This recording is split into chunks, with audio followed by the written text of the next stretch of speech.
JP, ano yung dahilan ng transport group dito sa mungkahi nila na maisama sa curriculum ng mga estudyante ang mga regulasyon sa batas trapiko? Aga, ayon nga sa isang transport group, mahalaga kasi na habang bata pa lang, maituro na sa kanila yung mga batas trapiko para mataglay nila yung pagsunod sa batas at maging disiplinado sila kapag sila na yung nagmamaneho sa kalsada.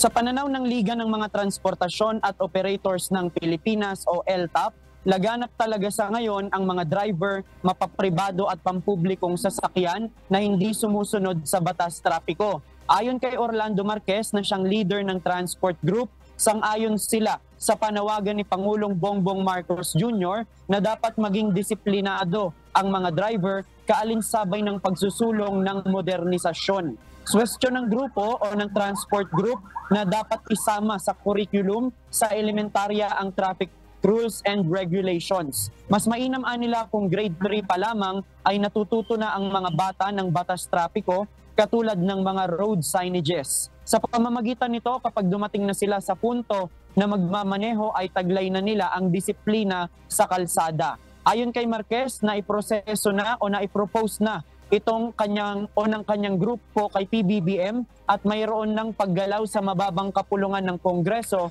para sa suwestyon na maisama ito sa curriculum sa elementarya. Kahapon sinabi ni Pangulong Bongbong Marcos Jr. na dapat ay maging disiplinado rin ang mga driver kasabay ng pagsusulong ng modernisasyon sa hanay ng mga pampublikong transportasyon.